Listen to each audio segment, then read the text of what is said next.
여러분, 의학사전에는 2만 5천 가지 정도의 병에 대해서 기록이 되어 있다고 합니다. 그런데 그 중에서 오늘 성경에는 나병에 대해서 말씀하고 있어요. 나병은 제1 법정 전염병이거든요. 피부를 통해서 전염이 됩니다. 그런데 이 나병은 굉장히 지저분한 병이에요. 나병 걸리면은요, 막 점막이, 피부 또는 점막이 흘러가지고 상처가 납니다. 상처가 점점 심해져 가지고 피부 막 썩거든요. 눈썹이 빠지고요, 눈에 나병균이 들어가면은 안구가 돌출되거나 눈이 감기지 않아요. 그리고 각막궤양이나 백내장, 녹내장이 걸리기도 합니다. 이 병 걸리면은 성대가 나중에 못 쓰게 돼가지고 목소리가 잘 안 나와요. 거기다가 이건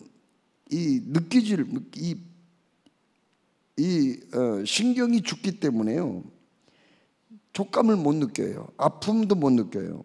온도 감각도 없어요. 이게 참 나병입니다. 나병 걸리면은 신경이 점점 마비돼 가지고 금방 죽으면은 이게 좋은데 이게 오래 가요.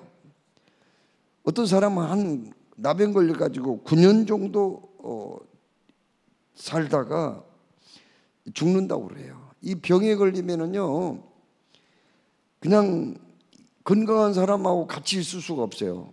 아무리 사랑하는 내 가족이라고 해도 내쫓아 버려야 돼요. 그게 하나의 법이에요. 성경에 나온 법이라니까요, 율법에.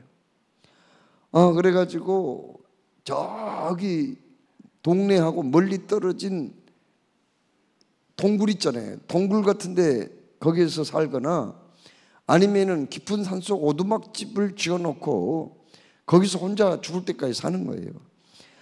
참 기가 막힙니다. 그러면은 가족들이 이제 일주일에 한두 번씩 먹을 걸 가지고 그 굴 앞에다가 탁 던져 놓은 거예요. 그러면은 인기척이 나면은 굴 안에, 어두컴컴한 굴 안에 있다가 엉금엉금 기어가지고 그 굴 입구에 와가지고 음식을 가지고 들어가서 그걸 먹는 거예요. 그러다가 이제 가족들이 그것까지 안 갖다 주면은 어쩔 수 없이 구걸을 하는 거예요.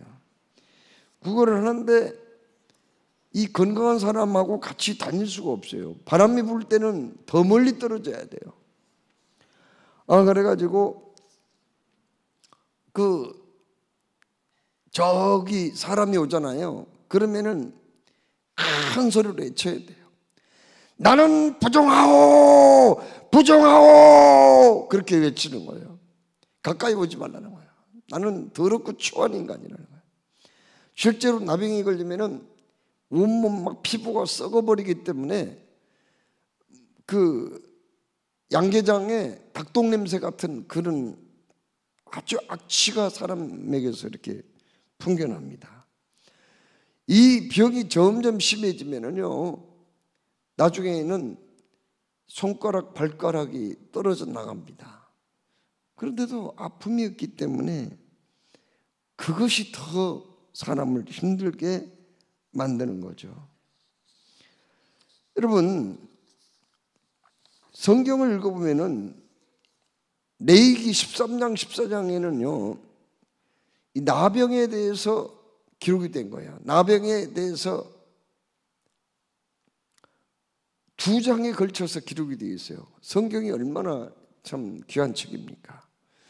그런데 어떻게 그 병에 대해서 딱 한 가지 병에 대해서 그렇게 2장에 걸쳐서 그렇게 기록을 해놨는지 모르겠어요.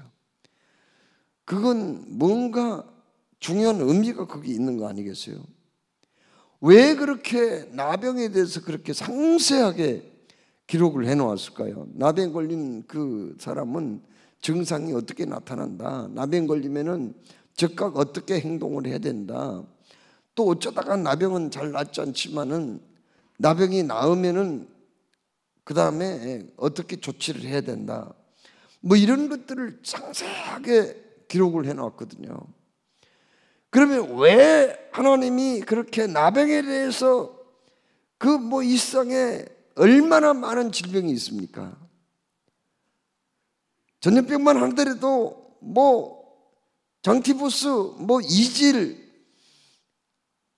비롯해서 폐결핵, 얼마나 전염병이 많이 있습니까? 그런데 왜 이렇게 나병에 대해서만이 그렇게 하나님은 성경에 2장에 걸쳐서 그렇게 상세하게 기록을 해놓고 있느냐 말이에요. 그건 이유가 있는 거죠. 무슨 이유가 있단 말입니까? 나병은요, 죄를 상징하는 병이기 때문에 그렇습니다. 어떻게 죄를 상징합니까? 나병은 사람을 아주 추하게 만들어요. 병도 이 나병은 사람을 추하게 만들거든요. 유독. 그런데 죄도 사람을 추하게 만들어요. 그 흉측한 죄를 지은 사람이 가끔 TV 화면에 나오는 경우가 있거든요.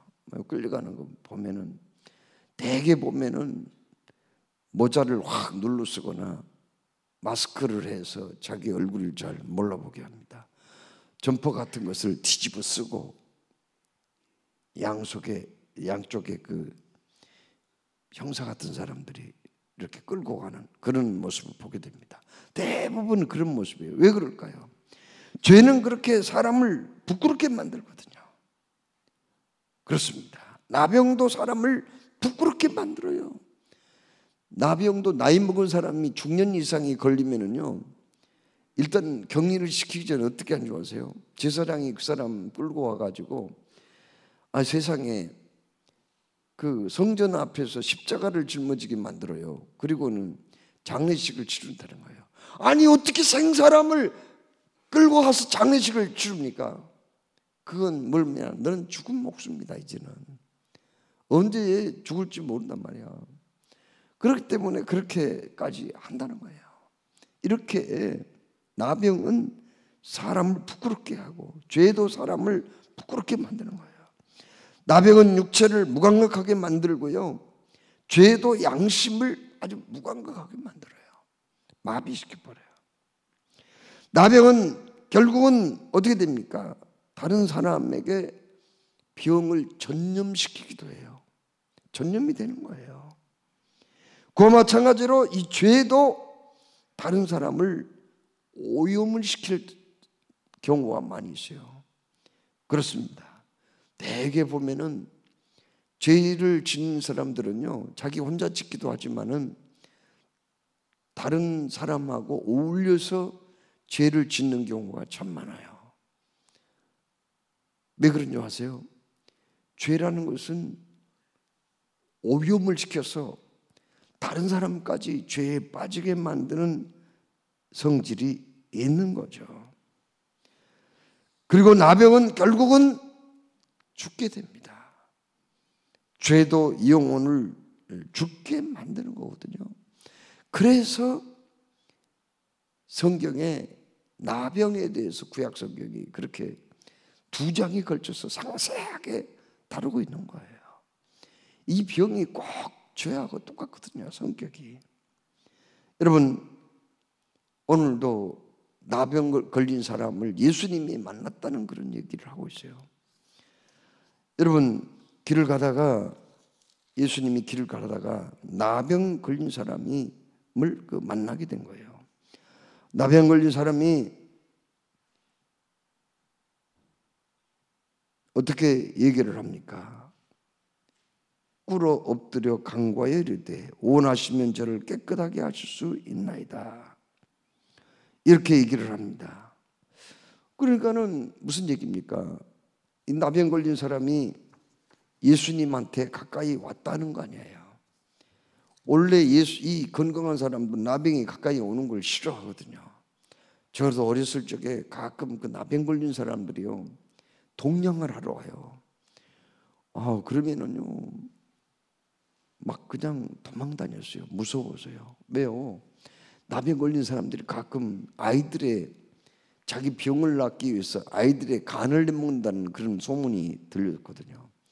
그래서 어른들 다 들에 일하러 가면은 아이들이 집 보다가 나병 걸린 사람 오면 얼른 막 숨기도 했어요. 어떨 때는 빨리 그냥 자기 집에서 나가게 하려고 광에서 그냥 한 바가지 조금만 줘도 되는데 한 바가지 가득 퍼가지고 막 그냥 식량을 주는 경우도 있거든요. 가끔은 실제로 동량을 주지 않으면은 행패를 부리는 사람들도 있어요. 포기를 하는 거예요, 이 사람들이요. 그래서 사람들이 나병 걸린 사람 가까이 안 하려고 그래요. 그런데 오늘 여기 말씀에 이 나병 걸린 사람이 예수님께 가까이 왔지만 예수님은 피하거나 그 사람을 멀리하지 않았다는 거예요. 우리 예수님은 죄 지은 사람들, 허물이 많은 사람들을 어떻게 하신가요? 그들의 친구가 되어주신 분이에요. 예수님의 제자 가운데는 마태라는 사람이 있었거든요. 그 사람은 세리예요. 그런데 예수님 어느 날 그 세관을 지나가시다가 가버나움에서 너는 나를 따르라 그렇게 말씀하거든요. 보통 이 세리하고는 상종을 안 해요. 세리는 그 당시에 나쁜 짓을 많이 했거든요. 과도한 세금을 걷어가지고 그 일부는 로마 권력자들한테 바치고 일부는 착복을 했던 사람들이거든요. 그래서 그 사람들은 상종 안 하는 거예요. 너는 나를 따르라 했더니 이 사람이 즉시 순종해서 예수님을 따르거든요. 그러면서 그 주님이 자기를 불러준 거에 대해서 너무 고마워가지고 뭘 했어요? 잔치를 벌려요. 그때 주변에 있는 그 정상적인 사람들하고 상종을 잘 하지 않았던 사람들, 세리, 창기들 이런 사람들이 많이 오게 된 거예요. 그랬더니 주변의 사람들이 다 예수님을 비웃는 거예요. 세리나 창녀들을 비웃는 게 아니라 예수를 비웃는 거예요. 아니 저 사람은 납비라고 하는 사람이 왜 저런 인간들하고 상종을 하느냐, 이렇게 할 때 그 말을 듣고 예수님이 무슨 말씀합니까? 건강한 사람에게는 의사가 필요 없고 병든 사람에게만 필요하지 않느냐. 나는 의인을 부르러 온 것이 아니고 죄인을 불러 구원하러 왔노라, 이런 말씀을 하시거든요. 여기 말씀을 보면은 건강한 사람이 주변에 많이 있었다는 말은 없어요. 그런데 예수님이 나병 환자를 만나 주신 것은 바로 우리 죄인을 멀리하지 아니하시고, 우리 죄인을 구원하기 원하여서 하늘의 영광을 버리시고 이 땅에 오신 예수님이신 줄로 믿으시기 바랍니다. 여러분, 이 나병 환자가 예수님한테 뭐라고 말씀합니다? 이렇게 말씀합니다. 주여 원하시면 저를 깨끗게 하실 수 있나이다. 이때 예수님께서 불쌍히 여기사 손을 내밀어 그에게 대시며 이르시되 내가 원하노니 깨끗함을 받으라, 이렇게 말씀하셨어요. 오늘 여기 41절 말씀에서요, 우리가 눈여겨보아야 할 말씀은 손을 내밀어라는 말씀이 있어요. 지금 율법에 보면은 내기 말씀을 읽어보면은요, 나병 환자들에게 손을 대서는 안 돼요. 건강한 사람이 절대 나병한 사람, 그 사람한테 손대면 안 됩니다. 그 사람 막 그냥 온몸이 썩어 문드러지고 막 고름이 나고 막 피고름이 나고 더럽고 추하기 때문에 사실 거기다가 손대면 안 돼요. 내기 22장 5절 6절에 무릇 사람을 부정하게 하는 벌레에 접촉된 모든 사람과 무슨 부정이든지 사람을 더럽힐 만한 것에 접촉된 자 곧 이런 것에 접촉된 자는 저녁까지 부정하니 그의 몸을 물로 씻지 아니하면 그 성물을 먹지 못할지며, 그런 말씀이 있거든요. 그러니까 나병 환자에게 손을 대면은요, 손을 댄 사람도 부정하게 되는 거예요. 그 사람은 성전에 들어가지도 못하고 하나님의 성물을 먹을 수도 없는 거예요. 부정하게 되니까요. 그런데 예수님은 오늘 여기 성경 말씀에 41절에 손을 내밀어 그에게 대시며 라고 말씀했거든요. 예수님은 왜 그 온몸이 썩어 문드러져 가는 그 사람에게 손을 댔을까요? 내기에 분명히 성경에 나병 환자에게 손을 대면 부정하다고 했는데 왜 손을 댔을까요? 왜? 여러분, 그러면 예수님은 하나님의 말씀을 안 지키시는 분일까요? 구약 성경 다 무시하는 분이에요. 그분은 다른 사람들이 그걸 지적을 하고 잘못됐다고 비난을 해도 뭐 그냥 한 귀로 듣고 한 귀로 막아버리면 된단 말입니까?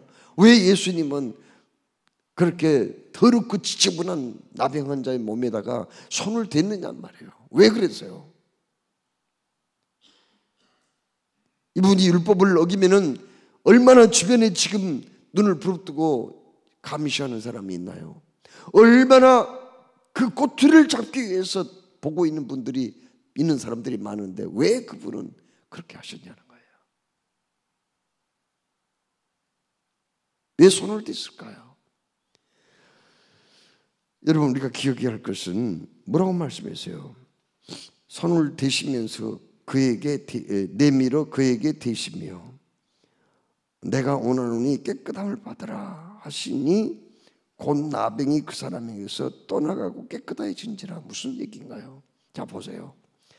이 나병 환자의 몸에 예수님이 손을 딱 대는 그 순간에 나병이 없어져 버린 거예요. 깨끗하게 된 거예요. 이거 뭘 의미하죠? 이것은 예수님의 손이 더럽혀졌나요? 아니에요. 정말 부정하게 됐나요? 아니에요. 예수님이 되자마자 그 순간에 병이 없어졌기 때문에 예수님은 율법을 어긴 게 아니죠. 그렇죠? 대는 순간에 병이 없어져서 깨끗해졌단 말이에요. 뭐 손을 대고 나서 뭐 10분이 있다가 1시간이 있다가 나병이 나왔다면은 혹시 부정해질 수도 있겠죠. 그러나 그게 아니에요. 손을 대자마자 깨끗해진지라. 결코 예수님은 그래서 부정하게 된 게 아니라는 거죠. 여러분, 우리 주님은 이렇게 우리를 깨끗게 하시는 분이에요. 예수님의 보혈로 우리를 씻어 깨끗하게 하시고 모든 죄를 정결케 하시는 그런 분이라는 건 알게 돼요. 그렇습니다. 하나님이 세상을 이처럼 사랑하사 독생자를 주셨으니 이는 그를 믿는 자마다 멸망치 않고 영생을 얻게 하려 하십니다. 믿는 순간에 우리의 모든 죄는 다 없어지고 우리는 구원을 받아 하나님의 자녀가 되는 줄로 믿으시기를 바랍니다. 어떤 사람은 예수님 잘 믿다가도 마지막 가서 무슨 잘못을 행하거나 실수를 하거나 무슨 부부싸움을 하거나 혈기를 내거나 그러면 그 사람은 구원을 못 받는다고 생각하는 사람도 있더라고요. 어떻게 그냥 그렇게 그 신앙을 배웠는지 모르겠어요. 정말 너무 답답하더라고요. 누구든지 그리스도 안에 있으면 새로운 피조물이라. 이전 것은 지나갔으니 보라 새 것이 되었도다. 다 같이 따라서 하겠어요. 누구든지 그리스도 안에 있으면 새로운 피조물이다. 이전 것은 지나갔고 새 것이 되었도다. 아멘. 이전 것은 지나가고 새 것이 되어버린 거예요. 나병 환자 예수님이 손을 떼는 순간에 바로 그 사람에게서 나병이 떠나가고 깨끗하여 진지라. 그렇습니다. 우리가 예수님을 믿는 순간에 이미 구원을 받아 성령으로 거듭나게 되었고 영생을 얻었고 하나님의 자녀가 되었으며 천국의 시민권을 얻은 줄로 믿으시기를 주의 이름으로 축원합니다. 많은 사람들은 구원의 확신이 없어요. 그런데 구원의 확신이 없는 것은 구원의 진리가 너무 어렵고 복잡하고 이해하기가 쉽지 않아서 구원의 확신이 없는 게 아니에요. 이게 너무 쉽거든요. 이게 너무 헐값이거든요. 너무 이거 믿는 사람들에게 거저 주시는 은혜거든요. 그래서 구원의 확신을 갖지 못한 사람들이 많아요. 그러나 우리가 알아야 할 것은 진정 귀한 것은 값을 매길 수 없다는 것을 알아야 돼요. 여러분, 피카소의 작품 가운데서 제일 비싸게 팔려나간 게 얼마인 줄 아세요? 1,800억이에요. 작품 하나에. 그럼 그보다 더 비싼 거 있어요. 파리 루브르 박물관에 있는 모나리자라는 작품, 이건 얼마인 줄 아세요? 이건 아무리 돈을 많이 줘도 그걸 안 팔아요. 그건 값이 없어요. 그건. 그런데 미술 전문가가 감정을 했어요. 만약에 이 모나리자 이 작품을 박물관층에서 누군가에게 팔아넘긴다면 얼마 정도 값이 될 것인가? 그 사람이 이렇게 매겼어요. 8,900억 정도 된다. 이렇게 평가를 했더라고요. 8,900억. 이건 뭐 도대체 그 돈이 얼마나 많은 돈이에요? 큰 돈이에요. 작품 하나에 그 정도 된다는 말이에요. 여러분, 그러나 그건 안 팔아요. 절대 안 팔아요. 아무리 돈 많이 줘도 안 팔아. 하늘에서 내리는 비, 우리 돈 받고 그거 사용하나요? 햇빛이 없으면 우리 살 수 없어요.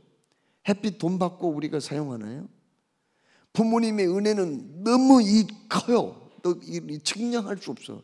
이건 값으로 계산이 안 되는 거예요. 부모님의 희생적인 사랑, 주님의 사랑, 이것은 값으로 환산할 수가 없어. 너무 귀한 거기 때문에. 그렇지만 주님의 사랑, 이것은 그냥 헐값으로 우리가 받는 거예요. 아니, 거저 주시는 은혜인 줄로 믿습니다. 여기 예수님이 내가 원하노니 깨끗함을 받으라. 그 순간에 나병한 자가 깨끗함을 받은 것 같이 성령으로 거듭난 순간, 우리가 예수님을 영접하는 그 순간, 우리는 성령으로 거듭나 영생을 얻은 줄로 믿으시기 바랍니다. 우리는 앞으로 구원받은 게 아니에요. 이미 구원받았어요. 앞으로 영생 얻은 게 아니에요. 지금 얻었어요. 앞으로 우리 거듭날 게 아닙니다. 지금 이미 거듭나 버린 거예요. 하나님의 사람이 돼버린 거예요. 신분이 바뀌어버렸다니까요. 우리의 소속과 그리고 우리의 신분이 완전히 지금 이미 달라지게 되었다. 오늘 여기 나병한 자가 그렇게 깨끗함을 받은 것과 마찬가지입니다. 오늘 여기 말씀에 예수님이 뭐라고 말씀하셨습니까? 손을 내밀어 그에게 대실 때 예수께서 불쌍히 여기사 그렇게 하셨다. 이렇게 말씀하셨어요. 불쌍히 여기셨다. 여러분, 여기 불쌍히 여겼다는 말은요, 헬라어로 스플랑크니조마이라는 말인데, 이거 무슨 뜻이냐면은 그냥 동정심을 가지고 대했다는 그런 뜻이 아니에요. 우리 이 스플랑크니조마이 불쌍히 여긴다는 말은요, 막 그 속에서 끓어오르는 그 사랑, 막 그냥 창자가 막 뒤틀린 것 같은 그런 그 고통을 느끼는 그런 마음이에요.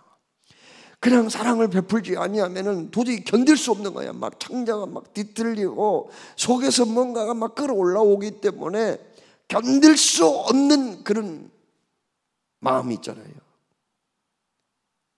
혹시 여러분이 그런 걸 경험해 봤는지 모르는데, 내 자식이나 피부치가 죽어갈 때, 신음할 때, 혹은 위기를 만났을 때 막 불쌍히 여기는 마음이 생겨서 어찌할 줄 모르고 내가 대신 죽어주고 싶은 그런 때가 있잖아요. 그런 걸 경험해 봤는지 모르겠어요.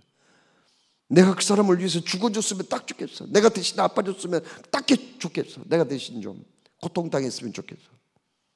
그게 불쌍히 여기는 마음 아니겠어요? 예수님이 그 순간에 나병 환자를 보고 그런 마음이 생겼다는 거예요. 여러분, 사도 바울은 그 자기 그 서신에 언제나 반복해서 사용하는 단어가 있어요. 나는 하나님께 택정함을 받은 사람이다. 선택을 받은 사람이라는 거예요. 그가 왜 선택을 받았을까요? 무슨 자기 부모는 조상이 그렇게 공을 많이 닦았기 때문일까요? 아니면 그가 무슨 특별히 하나님 좋아하시는 어떤 일을 해서, 인물이 뛰어나서, 지식이 많아서? 아니에요. 그러면 그가 왜 택정함을 받았어요? 그건 다름이 아니라 하나님이 우리를 불쌍히 여기셨기 때문에. 불쌍히 여기셨어요. 그를 보고 그냥 불쌍히 여기는 마음이 생겼어요. 그래서 그를 다메섹 도상에서 거꾸로 들이고 변화시켜서 대전도자로 사용을 하시잖아요. 그렇죠? 여러분 잘 들으세요. 여러분들이 어쩌다가 구원을 받았어요? 운이 좋아서? 열정이 있는 전도자를 만나서? 여러분이 어떻게 우연히 성경책을 읽다가 구원받았어요? 아니에요. 그럼 어쩌다 구원받았어요? 그냥 하나님의 눈에 딱 들어온 거예요, 여러분이.